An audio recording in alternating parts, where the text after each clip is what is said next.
China telah meluncurkan papan perdagangan iptek di pasar obligasi sebagai langkah strategis untuk mendorong komersialisasi inovasi ilmiah dan teknologi, iptek, serta memperkuat kolaborasi antara lembaga penelitian, perusahaan, dan investor. Inisiatif ini bertujuan untuk mengatasi tantangan dalam mentransfer hasil penelitian menjadi produk dan layanan yang dapat dipasarkan secara luas.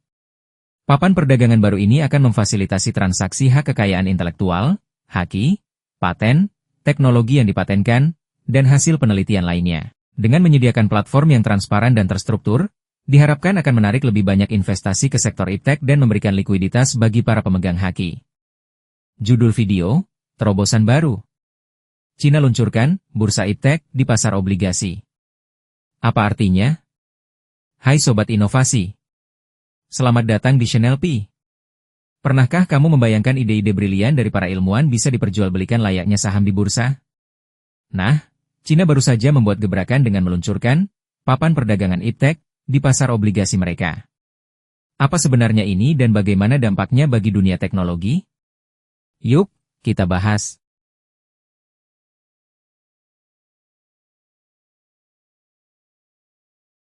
Chapter 1. Apa itu papan perdagangan iptek?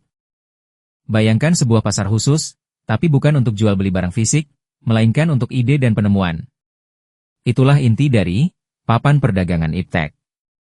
Secara resmi, ini adalah platform di pasar obligasi China yang memfasilitasi transaksi hak kekayaan intelektual atau haki, seperti paten, teknologi rahasia, dan hasil penelitian. Tujuannya sederhana, membuat ide-ide hebat tidak hanya berhenti di laboratorium, tapi bisa dimanfaatkan dan dikembangkan lebih lanjut oleh pihak yang tepat.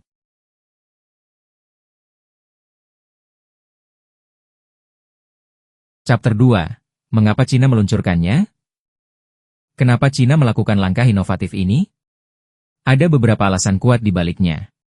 Pertama, China punya banyak sekali hasil penelitian dan inovasi dari universitas dan lembaga riset, tapi seringkali sulit untuk dikomersialisasikan. Kedua, mereka ingin mendorong pertumbuhan ekonomi berbasis teknologi, bukan hanya manufaktur.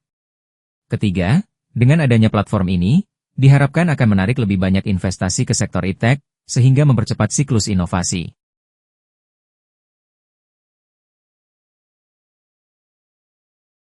Chapter 3. Bagaimana cara kerjanya? Lalu, bagaimana cara kerja bursa ide ini? Secara garis besar, lembaga penelitian atau perusahaan yang memiliki haki dapat mendaftarkan aset mereka di platform ini. Kemudian, investor atau perusahaan lain yang tertarik dapat membeli atau melisensikan teknologi tersebut. Pasar obligasi menyediakan infrastruktur yang terstruktur dan transparan untuk transaksi ini, termasuk aturan perdagangan dan mekanisme penyelesaian.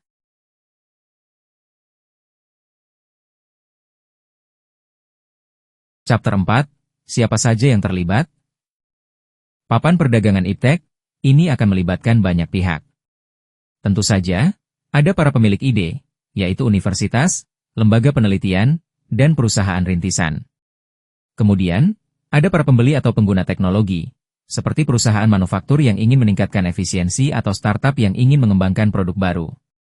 Tak ketinggalan, para investor, baik individu maupun perusahaan modal ventura, yang melihat potensi keuntungan dari investasi di teknologi inovatif.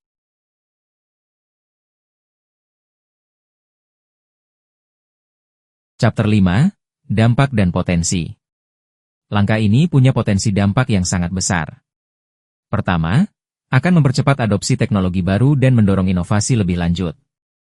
Kedua, bisa menciptakan peluang ekonomi baru dan lapangan kerja di sektor teknologi. Ketiga, ini bisa meningkatkan daya saing China di kancah global. Namun, tentu saja, ada tantangan yang perlu diatasi, seperti valuasi aset iptek yang akurat dan perlindungan hak kekayaan intelektual yang efektif.